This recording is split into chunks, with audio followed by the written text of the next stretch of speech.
तो नमस्कार दोस्तों, आज हम बात करेंगे कल्याण ज्वेलर्स कंपनी लिमिटेड के बारे में, जो कि अपने आप में एक बहुत ही बड़ा ब्रांड भी है और कंपनी इंडिया की सबसे बड़ी रिटेल ज्वेलरी चेन में से एक है।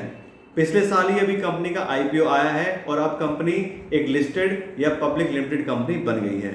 तो आज की इस वीडियो में कंपनी का पूरा फंडामेंटल एनालिसिस करेंगे और देखेंगे कि एज एन इन्वेस्टर क्या हमें इस कंपनी में इन्वेस्ट करना चाहिए नहीं। उसके साथ साथ हम कंपनी के पूरे फाइनेंशियल्स भी चेक करेंगे कि आज की डेट में कंपनी के रेवेन्यू और प्रॉफिट्स कैसे चल रहे हैं, और उसके बाद हम कंपनी की वैल्यूएशन करेंगे कि आज की डेट में कंपनी हमें किस प्राइस पे अवेलेबल हो रही है, कि क्या कंपनी अंडर वैल्यूड है या ओवर वैल्यूड है। दोस्तों, अगर हम बात करें अपने कल्याण ज्वेलर्स की, तो कंपनी गोल्ड और डायमंड की अलग अलग टाइप की ज्वेलरी बनाती है। कंपनी ने 1993 में केरला में अपना पहला जो है शोरूम खोला था। उसके बाद धीरे धीरे कंपनी ने अपने साउथ इंडिया के जो स्टेट्स हैं उसके अंदर अलग अलग स्टेट्स में अपने शोरूम खोलने शुरू कर दिए थे, और 2012 में कंपनी ने साउथ इंडिया से बाहर आकर गुजरात अहमदाबाद में अपना पहला शोरूम खोला था, जो कि साउथ इंडिया से बाहर था। और 2012 में ही कंपनी ने अमिताभ बच्चन को अपना ब्रांड एम्बेसडर साइन किया था ओवरऑल इंडिया में अपनी मार्केटिंग एक्टिविटी बढ़ाने के लिए, और 2012 से ही कंपनी ने काफी अच्छी अपनी मार्केटिंग एक्टिविटीज शुरू कर दी थी। और जस्ट अगले साल ही 2013 में कंपनी ने इंटरनेशनल मार्केट में भी एंट्री कर ली थी, और यूएई के अंदर कंपनी ने एक ही दिन में एक साथ 6 शोरूम्स की जो है वो ओपनिंग की थी। और आज की डेट में मिडिल ईस्ट में कंपनी के 30 स्टोर्स हैं। कंपनी की मार्केट जो प्रेजेंस है वो बहुत ही बढ़िया है। टोटल कंपनी के पास में 137 स्टोर्स हैं, 107 इंडिया के अंदर हैं और 30 मिडिल ईस्ट कंट्रीज के अंदर हैं। उसके अलावा कंपनी माई कल्याण के नाम से कस्टमर सर्विस सेंटर भी बनाती है, जो कंपनी ने छोटे छोटे अपने सेंटर्स बनाए हुए हैं आउटरीच एरिया को कवर करने के लिए। यहाँ पे लोग अपने जो मैरिज वगैरह के लिए जो ऑलरेडी पता होता है कि हाँ भी 2 महीने बाद 3 महीने बाद मैरिज होनी है, तो उसके लिए एडवांस पेमेंट देके अपना प्राइस बुक कर लेते हैं। जैसे आपको बताया कि सोने का प्राइस ऊपर नीचे होता रहता है, तो यहाँ पे लोग एडवांस पेमेंट देके अपने प्राइस फिक्स कर सकते हैं, और भी कई सारी सर्विसेज जो है कंपनी अपने इन स्टोर्स के थ्रू भी देती है। और यहाँ पे बात करें तो लगभग 780 के आसपास कंपनी के माई कल्याण के सेंटर हैं, और यहाँ से कंपनी को बहुत ही बढ़िया 21% का जो है रेवेन्यू आता है। उसके अलावा बात करें कंपनी के ब्रांड और प्रोडक्ट लाइन की, तो कंपनी मुहूर्त के नाम से वेडिंग ज्वेलरी बनाती है, मुद्रा के नाम से कंपनी हैंडक्राफ्टेड एंटीक ज्वेलरी बनाती है, अनोखी के नाम से कंपनी अनकट डायमंड की ज्वेलरी बनाती है, और रंग के नाम से कंपनी प्रीशियस स्टोन की ज्वेलरी बनाती है, जिया के नाम से कंपनी डायमंड ज्वेलरी का कलेक्शन बनाती है, और हीरा के नाम से company daily wear diamond jewellery बनाती है। तो कंपनी में काफी अलग अलग प्रोडक्ट की रेंज है। हर एक सेगमेंट के हिसाब से, हर एक कस्टमर के हिसाब से कंपनी अलग अलग प्रोडक्ट जो है वो ऑफर करती है। उसके अलावा बात करें कंपनी के रेवेन्यू ब्रेकअप की, तो इंडियन ऑपरेशन से कंपनी को 86% का रेवेन्यू आता है, और मिडिल ईस्ट से कंपनी को 14% का रेवेन्यू आता है। और जैसे हमने पहले बात की है, कंपनी का डिस्ट्रीब्यूशन नेटवर्क बहुत ही बढ़िया है। टोटल 137 स्टोर्स है कंपनी के पास में, 107 इंडिया के अंदर हैं और 30 मिडिल ईस्ट के अंदर है। तो इस हिसाब से अगर ओवरऑल कंपनी का प्रोफाइल देखते हैं तो बिल्कुल क्लियर कह सकते हैं कंपनी की मार्केट की जो प्रेजेंस है वो भी अच्छी है, कंपनी का ब्रांड भी अच्छा है।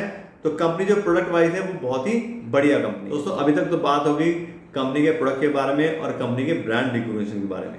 अब हम बात करें कंपनी के फाइनेंशियल्स के बारे में कि आज के कंपनी के रेवेन्यू और प्रॉफिट्स कैसे चल रहे हैं।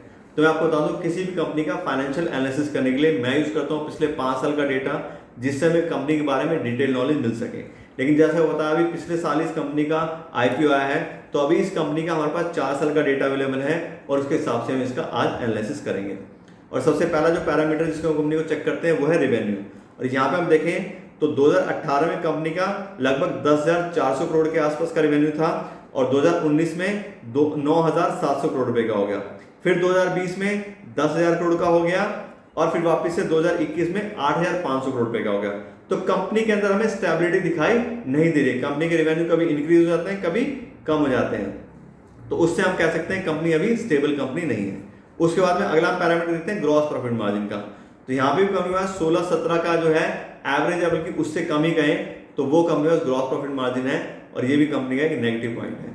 उसके बाद अगला हम देखते हैं तो ऑपरेटिंग प्रॉफिट मार्जिन, ये भी कंपनी का बहुत कम है, 4%, 5%, 6% के आसपास का। इंडस्ट्री के हिसाब से काफी कम कंपनी का ऑपरेटिंग प्रॉफिट मार्जिन है। और दूसरा बता दूं, मैं नेट प्रॉफिट ज्यादातर कंपनी का चेक नहीं करता हूं, लेकिन यहाँ पे हम देखें तो नेट प्रॉफिट भी कंपनी के पास में 2018 में 142 करोड़ रुपए का प्रॉफिट था। फिर 2019 में फिर कंपनी के पास में लॉस आ गया 4 करोड़ का। फिर 2020 में फिर कंपनी के पास 143 करोड़ का जो है प्रॉफिट आ गया। फिर 2021 में -6 करोड़ रुपए का फिर से लॉस आ गया। तो वही प्रॉब्लम है, कंपनी के पास में कभी प्रॉफिट कभी लॉस, और एक स्टेबिलिटी कंपनी में क्लियरली हमें नहीं दिखाई दे रही है। उसके बाद में अगला हम पैरामीटर चेक करते हैं तो है free cash flow. Free cash flow भी हम देखते हैं तो कंपनी के पास चारों साल में फ्री कैश फ्लो अवेलेबल है, लेकिन यहाँ पे भी कंपनी में वेरिएशन बहुत ज्यादा है। 2018 में 750 करोड़, 2019 में सीधा 90 करोड़, फिर 2020 में 200 करोड़ और 2021 में फिर से 600 करोड़। तो स्टेबिलिटी और कंपनी में नहीं है और काफी ज्यादा जो है डेटा में वेरिएशन आ रहा है। उसका अगला पैरामीटर चेक करते हैं तो हमारे पास है डेट बाय इक्विटी रेशो। यहाँ पे हम देख रहे हैं तो कंपनी में 0.22 का डेट बाय इक्विटी रेशो आ रहा है, यानी कि कंपनी के पास लगभग 20% के आसपास का डेट है। बहुत ज्यादा डेट तो नहीं है, लेकिन फिर भी अगर कोई भी कंपनी डेट होल्ड करती है तो हम जो अगला पैरामीटर चेक करते हैं वो होता है इंटरेस्ट कवरेज रेशियो, कि ठीक है कंपनी डेट लिया कोई बात नहीं, लेकिन उसका जो इंटरेस्ट बनता है उसको पे करने के लिए कंपनी के पास कितना पैसा अवेलेबल है जिससे कंपनी आराम से अपना इंटरेस्ट पेमेंट कर सके। और यहाँ पे हम देखते हैं तो ये भी कंपनी के पास में कोई खास अवेलेबल नहीं है, सिर्फ 2 टाइम्स पैसा कंपनी के पास अवेलेबल है अपने इंटरेस्ट को पेमेंट करने के लिए। यानी कि अगर कंपनी के पास कोई ज्यादा लंबे टाइम तक प्रॉब्लम आ गई 3-4 साल तक 5 साल तक, तो कंपनी अपना इंटरेस्ट भी टाइमली पे नहीं कर पाएगी, और ये बहुत ही बड़ा नेगेटिव पॉइंट है इस कंपनी के बारे में। उसके अलावा अगला पैरामीटर चेक करते हैं तो आता है रिटर्न ऑन इक्विटी। यहाँ पे हम देखें तो पिछले साल का जो रिटर्न ऑन इक्विटी है वो है -0.25%, यानी कि लगभग 0 के आसपास कंपनी का रिटर्न ऑन इक्विटी है। और पिछले 3 साल का भी हम देखते हैं तो 2% का रिटर्न ऑन इक्विटी आ रहा है। मैं आपको बता दूं किसी भी कंपनी का रिटर्न ऑन इक्विटी 15% या उससे ज्यादा होता है तो हम कंपनी को बहुत अच्छी कंपनी मानते हैं। यहाँ पे इसका 0% और 2% का आ रहा है, और ये भी एक बहुत बड़ा नेगेटिव कंपनी का पॉइंट है। तो इस तरह से हम ओवरऑल कंपनी के फाइनेंशियल देखते हैं तो इस हिसाब से हम बिल्कुल क्लियरली कह सकते हैं कि कंपनी के फाइनेंशियल बहुत ज्यादा वीक है। दोस्तों अभी तक तो बात हो गई कंपनी के फाइनेंशियल्स के बारे में और कंपनी के प्रोडक्ट्स के बारे में। अब हम बात करें कंपनी की वैल्यूएशन के बारे में कि आज की कंपनी में किस प्राइस पे अवेलेबल हो रही है। तो मैं आपको बता दूं किसी भी कंपनी की वैल्यूएशन करने के लिए मैं यूज करता हूं डिस्काउंटेड कैश फ्लो एनालिसिस, और उसके अंदर हम कंपनी को फ्री कैश फ्लो के ऊपर जज करते हैं कि कंपनी का कितना free cash flow company generate कर पा रही है, उसके हिसाब से उस कंपनी की कितनी वैल्यू बनती है। तो यहाँ पे मैं कंपनी के पिछले 3 साल का फ्री कैश फ्लो का एवरेज ले रहा हूँ तो आता है 290 करोड़ रुपए, और उसके हिसाब से जो कंपनी की फेयर वैल्यू बनती है वो आती है 14,500 करोड़ रुपए। यानी कि ऐसी कंपनी जो 290 करोड़ रुपए एवरेज हर साल फ्री कैश फ्लो जनरेट करती है उसकी टोटल वैल्यू होगी 14,500 रुपए। अब इस वैल्यू को हम पर शेयर के हिसाब से निकालते होते थे तो ये आती है 150 रुपए, यानी कि 150 रुपए पर शेयर के हिसाब से अगर हम कल्याण ज्वेलर्स कंपनी में इन्वेस्ट करते हैं तो हम कंपनी को फेयर प्राइस पे खरीदेंगे कि ठीक है कंपनी इतना कैश जनरेट कर रही है, फ्री कैश फ्लो जनरेट कर रही है, उसके हिसाब से इतनी वैल्यू इसकी बनती है। लेकिन फिर वही बात है कि जो भी हमने डेटा अब तक चेक किया है ये सब क्या है, सब पास रिकॉर्ड है, और आने वाले टाइम में कंपनी के साथ और भी कोई प्रॉब्लम आ सकती है।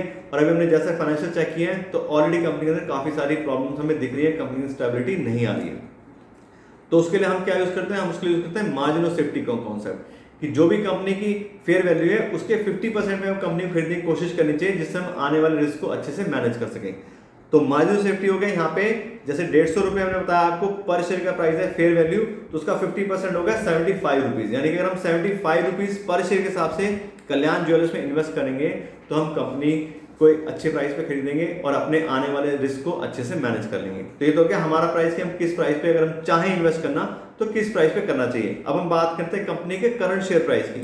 तो आज के जो कंपनी का करंट शेयर प्राइस आ रहा है वो आ रहा है 65 रुपीज, यानी कि जो हमने पर शेयर की जो फेयर वैल्यू निकाली थी उसके 50% से भी कम पे आज की हमें कंपनी मिल रही है, यानी कि मार्जिन ऑफ सेफ्टी से भी काफी कम प्राइस में मिल रही है। इसका मतलब ये नहीं है कि हमें इस कंपनी में इन्वेस्ट करना ही करना है, क्योंकि हमने देखा है कंपनी के फाइनेंशियल भी अच्छे नहीं है, इस वजह से भी कंपनी का जो प्राइस काफी कम आ रहा है, क्योंकि लोगों को पता है कंपनी के फाइनेंशियल अच्छे नहीं है, इसलिए कंपनी में ज्यादा इंटरेस्ट लोगों का नहीं है, इसी वजह से कंपनी जो हमें आज के में लो प्राइस में मिल रही है। दूसरी फिर वही बात है कि मेरी तरफ से कोई रिकमेंडेशन नहीं है कि आपको इस कंपनी में इन्वेस्ट करना है या नहीं करना है या किस प्राइस पे करना है। आपको जो कंपनी अच्छी लगती है, जिस प्राइस पे अच्छी लगती है, आप अपने हिसाब से डिसीजन लीजिए और उस कंपनी में इन्वेस्ट कीजिए।